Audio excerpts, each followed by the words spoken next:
Hey guys, Cameron here with Emerson Property Management. Every week I bring you tools, tactics, strategies, lessons I've learned, things that helped me build up a sizable portfolio in about 2 years and now manage that portfolio.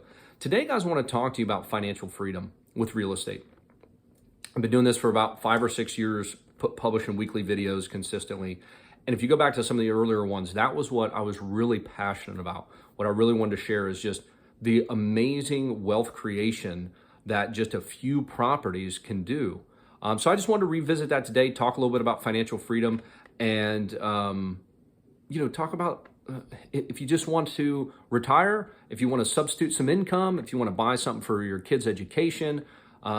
Real estate is so unique in the sense that you can do flips, you can do rentals, you can do whatever. So whatever it is to meet your goals. So I'm just going to walk through and share a couple of my personal properties here, what they've done for me, and see and make you guys believe, or at least hope that you can see that it's a powerful wealth generator, and this can be substantial for the average guy or gal out there.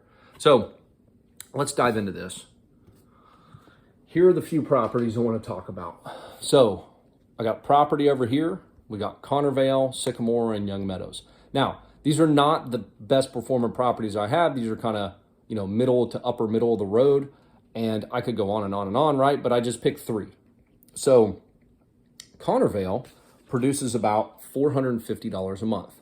Bought this property for about $160,000. I think we were all in about $200,000. It's worth somewhere around the $250,000 mark. So the average appreciation, if we just do 2%, is about $5,000 a year. Cash flow, like I said, is about $450 a month. So if you just add the annual cash flow plus the estimated appreciation of 2%, which is super conservative, you're going to make about $10,000 a year.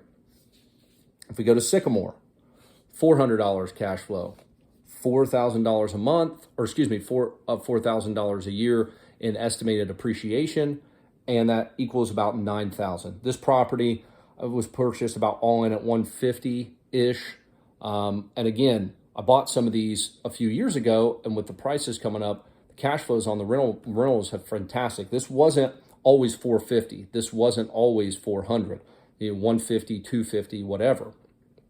And then the last one's Young Meadows. This was a really good deal. Bought this about $75,000, and it's worth about $215 now. All in probably around $100.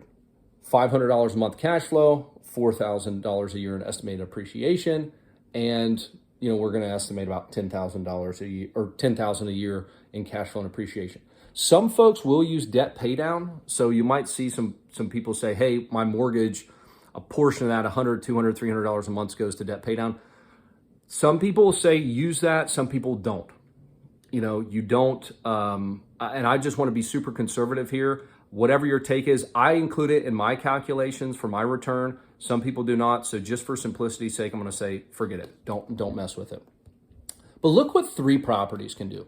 So let's just say, 200, 150, and then 150 or 100. So you're all in at about $500,000. You get $100,000 here. If you put down, and that's just using 20%, you're going to create $1,350. And that is net cash flow. That's after CapEx, property management fees, lease fees, all that stuff. That's the net. We're going to estimate about $13,000 a year in appreciation for a total of about $30,000 a year. So I want you guys to think about that. What would you do with an extra $30,000? Some people watching this make $200,000, $300,000 a year. Some people watching this make $30,000 to $50,000 a year. If you guys could make an extra $30,000, $1,300 a month. Now, again, you can't spend appreciation, right? You got to sell the property to capture that. But still, this is what you're actually adding to your wealth, right? Got cash flow, whether you spend it or not, and your appreciation. You're going to add about $30,000 a year from 3 properties. So you think about that. If you try to save that, that is a substantial amount that you have to save. You have to put, you get your income, which is taxed at 20 to 30%, depending upon what bracket you're in. Then you've got to invest it in the right thing. Stock market's going to return about 10%. Real estate's going to return whatever investment you get into. If you could do some little more hands-on work, you can increase that ROI to 50, 100, infinity %. So 3 properties, 30 grand a year, or $1,300 a month. What would you guys do with an extra $1,000 a month? What would you guys do with an extra 30 grand a year? Now, these numbers are going to go up. I'm being super conservative here with these. This is attainable for most people. I'd say for 90% of people. These, if you bought these deals on the market, you would still make this amount of money. You'd have to put a little bit more cash up, but you could do it.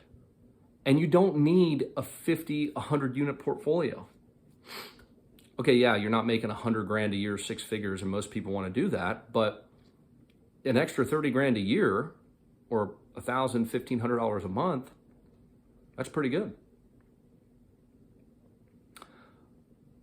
Don't sleep on rental properties. Some people love flips, make 30, 40, 50 grand a pop. Awesome. I love it too.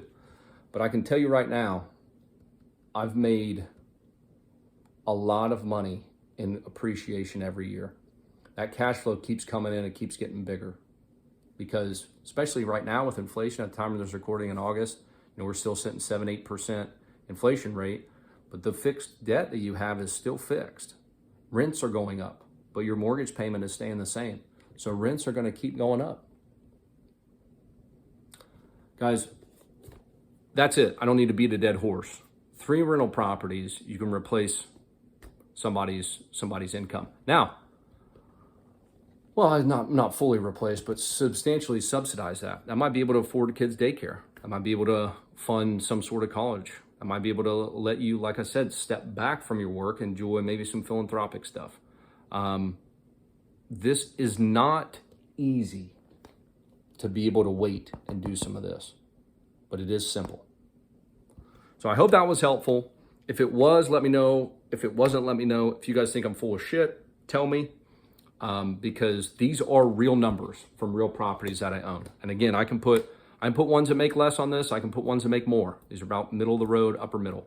So you guys let me know. I appreciate y'all tuning in, and I'll see y'all next week.